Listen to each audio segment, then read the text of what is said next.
Ghost of Tsushima follows the adventures of Jin Sakai, one of the last samurai still alive after the Mongolian attack on the island of Tsushima. The game sold over 8 million copies worldwide, well deserved, and a film adaptation is on the way that I am extremely excited about. If you never completed the game or would like a refresher on what happens to Jin and his allies, I've got you covered. I'm Caboose with the Leaderboard, and this is the story of the Ghost of Tsushima. Ghost of Tsushima begins in 1274. Khoten Khan, a military commander from the Mongol Empire, leads an assault on the Japanese island of Tsushima. Thousands of Mongols embark on a massive fleet to blockade the island. Khoten Khan and his troops arrive at Komoda Beach, where the samurai of Tsushima are waiting for them. As the samurai believe in their honor code, they hope the Mongols will do the same. The best swordsman of Tsushima, Harunobu Adachi, challenges the Khan to single combat, but Khoten Khan doesn't really care about the samurai code of Bushido and sets the samurai on fire before beheading him. This enrages Lord Shimura, the leader of the samurai, who orders his troops to fight the Mongols. But the Mongol army crushes their defenses, and most of the samurai die in battle. Khoten Khan takes Lord Shimada as his captive and takes him to Castle Canada. Jin Sakai, the nephew of Lord Shimada, is badly wounded but manages to survive. A thief called Yuna takes Jin under her care. She nurses him back to health, saving him from the Mongols, who now control the entire island of Tsushima. As soon as he can get back on his feet, Jin Sakai goes after his uncle. He heads to Castle Canada and challenges Khoten Khan. Jin manages to fight for a while, but the Mongol is too strong for the young samurai. Save yourself.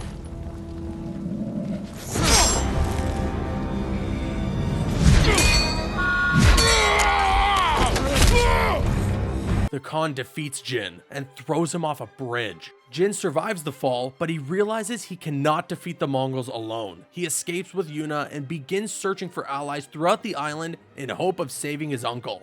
One of the first allies Jin finds is Sensei Ishikawa. This master of archery needs help to stop his former student Tomoe, who sided with the Mongol Empire. Sensei Ishikawa teaches Jin how to use a bow, which is really useful when you want to take down hundreds of Mongols. Jin also enlists the help of Lady Masuko Adachi, the widow of the swordsman Khoten Khan set on fire during their one-on-one combat. Masuko agrees to help Jin in exchange for his help in avenging her family. As he travels through the island of Tsushima to find allies, Jin reunites with a childhood friend, Ryuzo. The two were really close growing up, but Jin defeated Ryuzo in a duel a few years ago, preventing him from ever becoming a samurai. Ryuzo became a Ronin mercenary and later took the role of leader of the Straw Hat Ronin. When Jin finds him, Ryuzo is struggling to find food for his men. He agrees to help his former friend against supplies for his troops.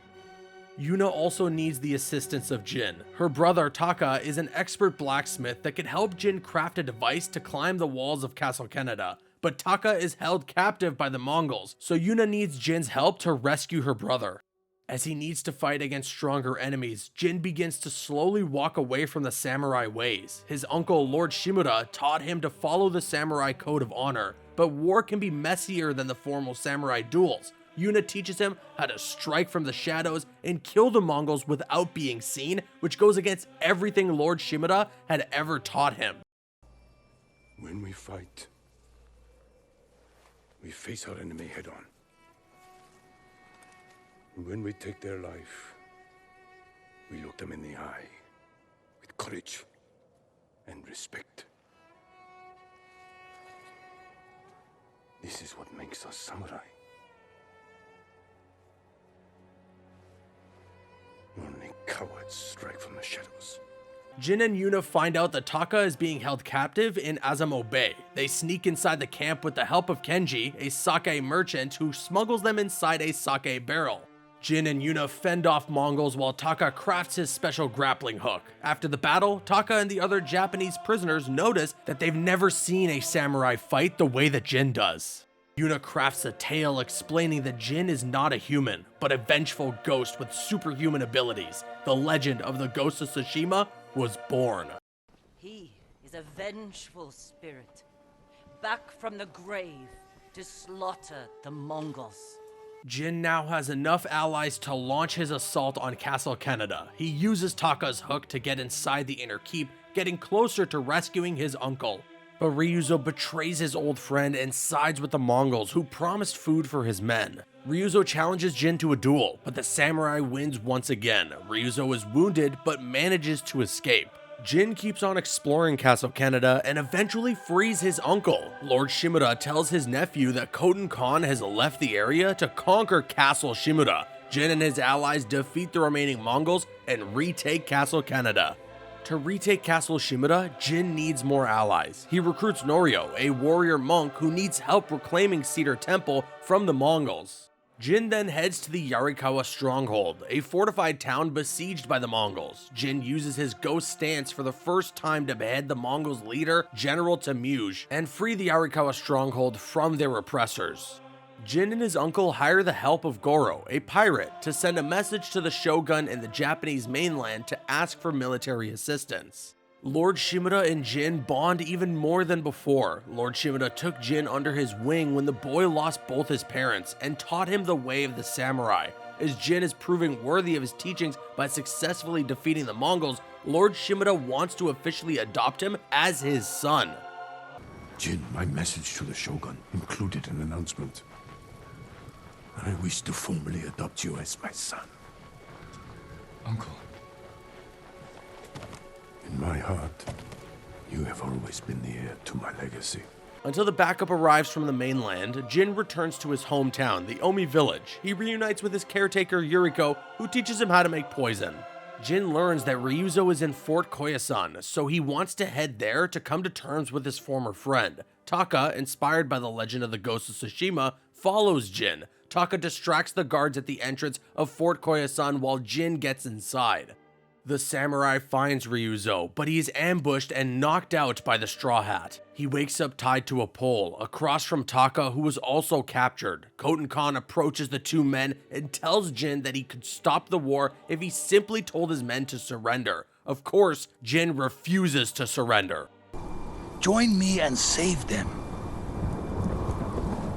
You want to divide and conquer.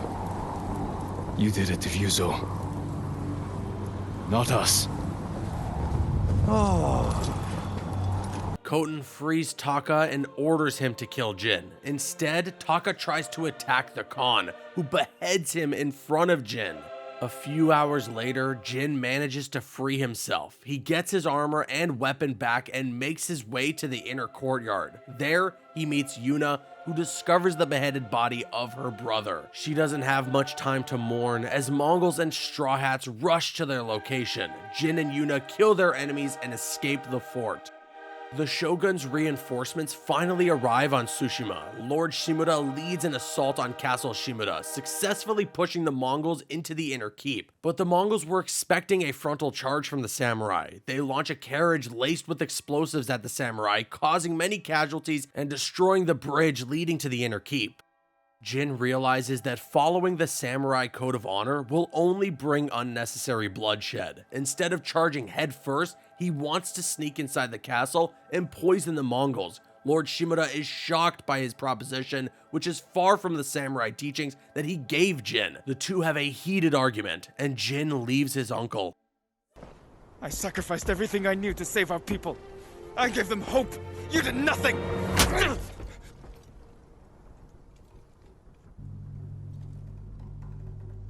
No. We're finished.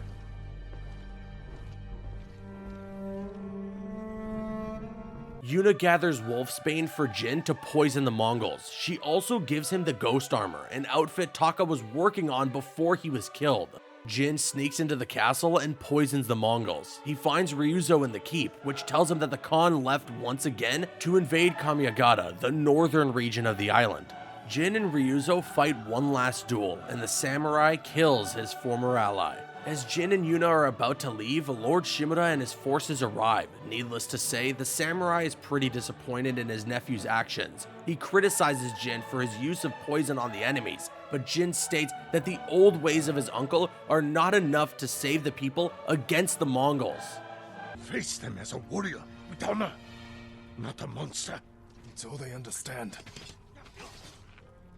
Terror is not the weapon of a samurai. Lord Shimada begs Jin to stop using such dishonorable tactics. He knows that the shogun will want to kill Jin for betraying the samurai code. Lord Shimada wants Jin to scapegoat Yuna, but his nephew refuses. Before he is arrested, Jin gives his equipment to Yuna and asks her to continue the hunt for the Khan without him. Jin is not someone you can imprison for long, so he escapes once again. He heads north to find Yuna, but with no equipment. His horse is even shot down during his escape, so Jin continues his journey on foot. What a heartbreaking scene that was. On his way north, Jin enters the Kin Sanctuary. To his horror, he finds out that Khoten found a way to recreate his poison. He is now testing it on the innocent people of Kin. Jin also gets poisoned, but luckily for the samurai, Yuna saves him once again. Jin and Yuna free the Jogaku Temple from the Mongol occupation. They use this monk pagoda as their new headquarters in preparation for the attack on Port Izumi, where Khoten Khan is located. But before they could face the big bad Khan, Jin and Yuna need some reinforcements. Their allies are still in the south and can't join them without going through Castle Shimura. Luckily, there is another path. They could go through Fort Kamino Dake, but many Mongols are staying there. Yuna gets the help of a former friend, Takeshi, the leader of the group of bandits known as Hunters. They help Jin liberate Fort Kamino Dake from the Mongols, freeing the way for his allies from the south. Before attacking Port Izumi, Jin and Yuna want to get a better view of the place. They head to a nearby lighthouse and find out the Khan is stockpiling wolfsbane to create poison. They realize that Khoten wants to use Jin's poison against the mainland to take over the entirety of Japan. At the top of the lighthouse, Jin and Yuna observe the strengths and weaknesses of Port Izumi. They decide to synchronize their attacks with an imminent storm which would force the Khan to shelter his fleet. Jin could then destroy the ships more easily, possibly preventing Khoten from reaching mainland Japan. Before the final assault, Jin wants to warn his uncle. Even if Yuna doesn't believe this is such a great idea, Jin sneaks into his uncle's castle to leave a letter asking for his help to take down the Khan. Jin then gathers his allies to prepare for the assault on Port Izumi. Jin's allies attack the main gate to create a distraction while Jin sneaks into the port. Lord Shimada and his troops join the fight, forcing the Mongols to retreat. Jin fights against Khoten, but the Khan manages to escape to his boat. Jin tracks him down and finally defeats the Khan. We will be remembered forever. You will be forgotten.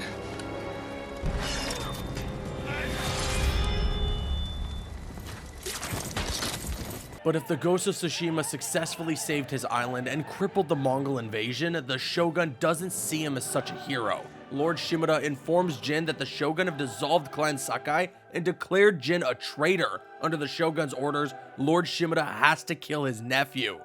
Jin and Lord Shimada reluctantly duel each other, but Jin defeats his uncle. Lord Shimada asks Jin to kill him, honoring him with a warrior's death. Jin can either kill his uncle or spare him, completely abandoning his samurai ways. No matter his decision, he will forever be a traitor to the Shogun and live the rest of his life as the Ghost of Tsushima. The Iki Island DLC, included in the director's cut of Ghosts of Tsushima, continues the story of Jin for a little longer. Jin comes across a community of villagers who have been driven insane by a poison described as sacred medicine.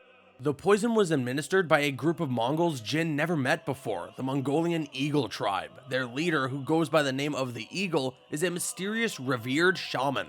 Jin battles some of these Mongols and learns that the Eagle set up her base on the island of Iki. She wants to use her poison to force the people of Iki into joining her Eagle tribe. The Eagle wants to avenge the death of her father, who launched an attack on Iki when Jin was still a boy. Jin was there during this attack, which led to the death of his father. A bandit killed him, and Jin was too afraid to come to his father's rescue. The boy never forgave himself for not saving his father.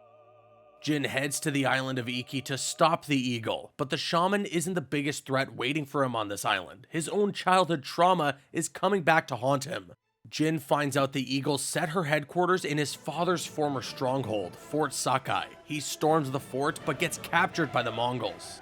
The Eagle forces Jin to drink her poison, causing strong hallucinations. He relives his past failure, including the death of his father and his inability to act. Jin is rescued by Tenzo, a raider from Iki Island. But he eventually discovers that Tenzo is the one who killed his father. His desire for revenge and the hallucinations make him want to kill Tenzo, but he manages to control himself.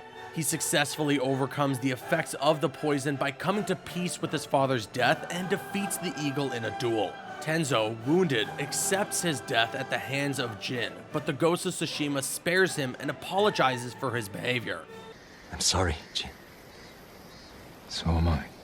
And that wraps up the story of Ghost of Tsushima so far. At least, we hope so far. I would love for a sequel to be made for this game. Jin is at peace with his past and wanders around the island as the Ghost of Tsushima. What would you like to see in a sequel for this game? Let us know in the comments. And if you like this video, please hit that thumbs up button and subscribe to the Leaderboard for more gaming content each and every week. I've been Caboose, and I'll see you next time.